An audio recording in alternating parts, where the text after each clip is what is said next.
It is one of the most iconic pictures in football. 1986 World Cup quarter-final, Argentina against England. The hand of God from Diego Maradona. Argentina going to win that game by 2-1. Let's get an English perspective on all of this, shall we? So welcome Ian Darke to the show. Ian? I think it's very, very sad, the news today. And I must admit, I was quite moved when I heard that Diego had died at the very young age of 60. I knew he'd been in hospital. There were reports that he was on the mend, but obviously not. So I think he is, certainly, isn't he, in the argument for the greatest player ever to pull on a shirt. Mesmerising skills. He was obviously a tormented genius, but, you know, that's an overused word, but he was a genius.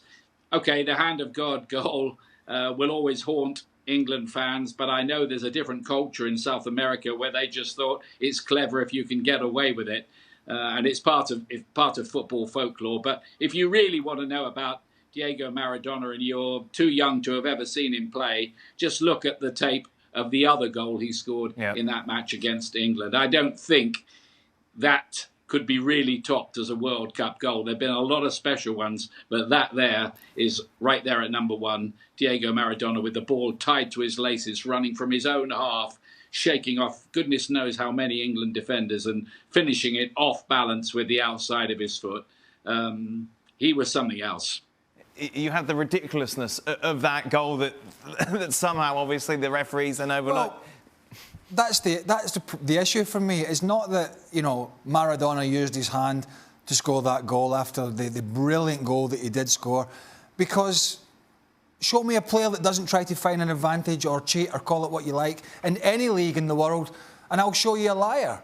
The problem was the officials missed it, and so the goal stood. But yeah, most players try and seek an advantage. He did. If I'd been playing in that game, would I have been bitter about it? Yes. If I was a supporter of England, would I be bitter about it? Yes. But as a neutral looking in, these things go on, you know, probably 10, 12 times in every game. So it's synonymous with that goal getting ahead of Peter Shilton. But really, it doesn't describe the man as a player. Gab, it's on pretty much the front page of most of the newspapers in the UK, the hand of God. Not many outside of England, though, had too much sympathy for the English. No, I mean, look, apart from the obvious fact that, you know, you're reducing everything to one incident. You know, Diego Armando Maradona was a man.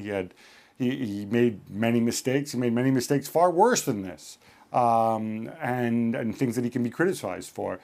But I think, you know, a lot of people who make this point, they're kind of missing the central issue here, that in the eyes of many people, it really was the hand of God. He wasn't lying or being clever when he said it was the hand of God. It was the hand of God in the sense that, you know, for such a blatant handball to have been missed, there must have been some kind of divine influence there.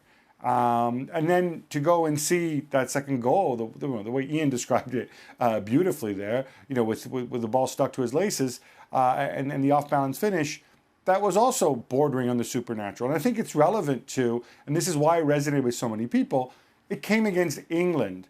You know, it came a few years after the backdrop of the Falklands War, but beyond that, you know, it came against the country that invented the game. It came against the country that, you know, built the empire, the country that bossed the game, the country that, you know, wouldn't play in the first 3 World Cups because they thought it was beneath them.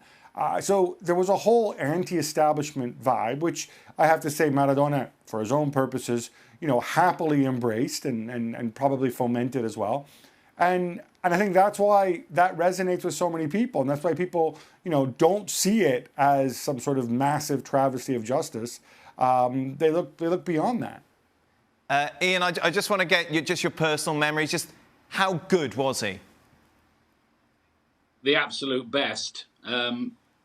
You couldn't really believe some of the things he did with the football. If you watch that documentary, which is essential viewing for anyone who loves the game and beyond, if you watch that, you will see that defenders were trying to kick him all over the place when he was playing for Napoli in Serie A, yet he still delivered the title for them a couple of times. I think it was. Gab will know better than me. And He's a messiah in that city to this day. Everywhere you go in Naples, you'll see pictures of Diego Maradona, badges of Diego Maradona, T-shirts of Diego Maradona. He is a god in that city. And of course, Argentina has gone into 3 days of mourning. He's right up there in the argument. And for many people, because he single-handedly won the World Cup, more or less, for Argentina in 1986, that probably places him above Lionel Messi. So you can argue about it, but there's no doubt about it. He was right up there in the argument for the #1 player of all time. Ian Darke, thank you very much. Maradona being remembered around the world. The front page of the French newspaper L'Equipe saying, God is dead.